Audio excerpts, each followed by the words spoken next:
Sasakyan.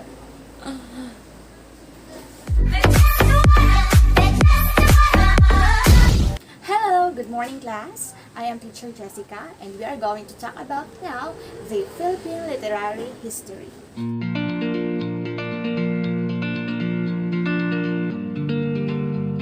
Before the Philippines was colonized, it was already brimming with the rich of traditions and oral literature.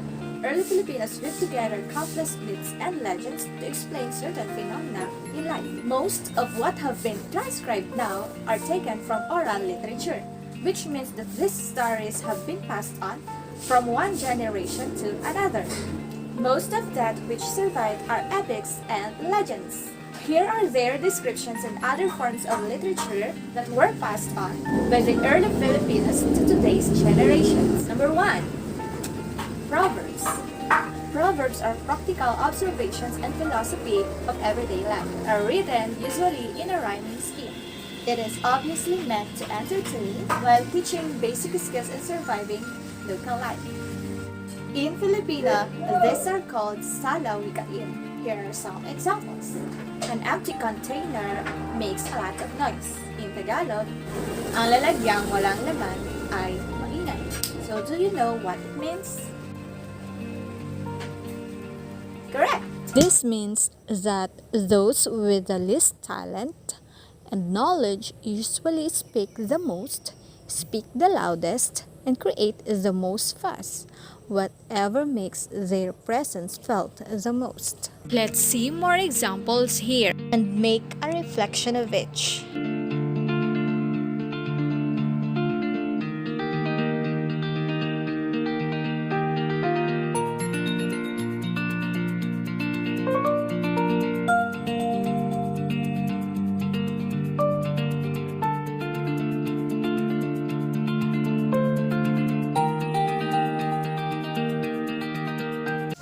Number 2. Riddles. Riddles are like proverbs with one main difference. They demand an answer and are used to test the wits of those who are listening to them. Usually, riddles are used in a battle of wits, where the locals, young and old, are coming to see who is the smartest. Can you guess the answer to these riddles? Kay lapit-lapit na sa mata, di mo ba makita? What is your answer? You got it right! Let's try to answer more riddles.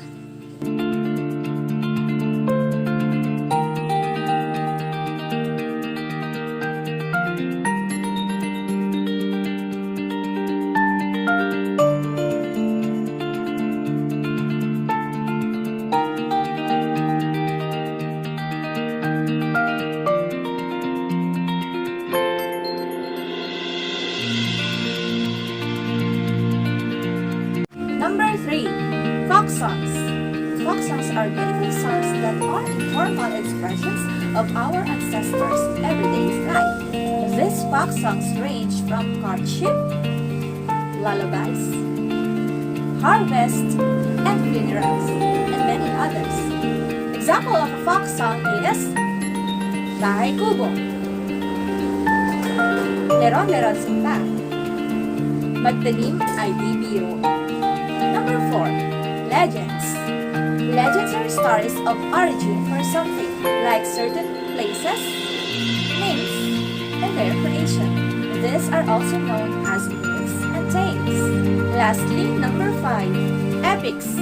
Epics are long-winded poems about a hero's adventure and his adventures. For example, alright, so we are done. Do you remember the features in pre-colonial period? Number 1, number 2, number 3, number 4, and number 5. Very good. So that's all for today. Thank you for listening.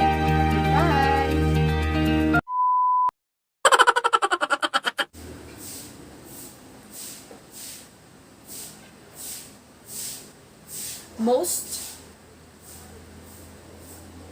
Most of what have transcribed now are taken from oral literature.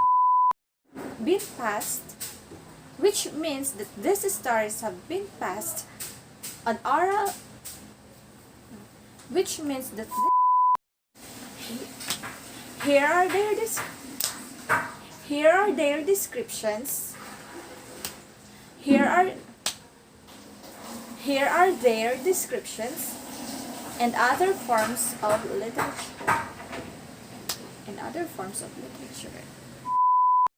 That were passed on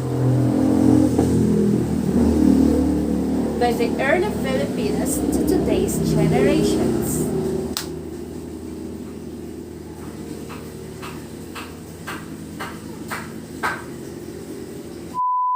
Proverbs are practical observations. Proverbs are practical observations and philosophy of everyday life that are written usually in a rhyming scheme.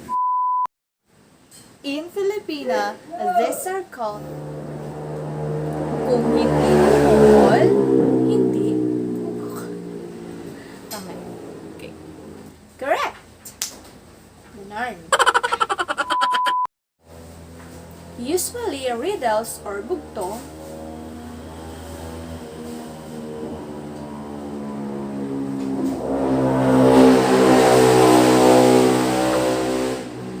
are used in a battle of wits.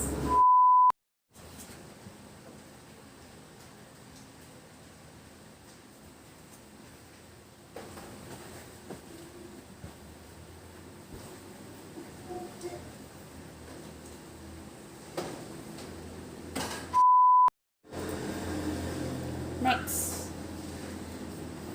Number 3. Ang ingay ng sasakyan. Number 3. Folk songs. Folk songs are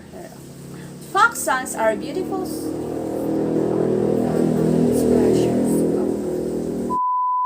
formal expressions of our ancestors. Folk songs this range from Sasakyan.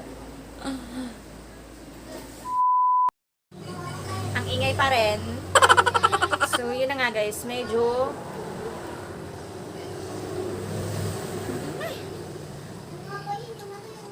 So, yun na nga, ang hirap mag-audio recording ng lessons.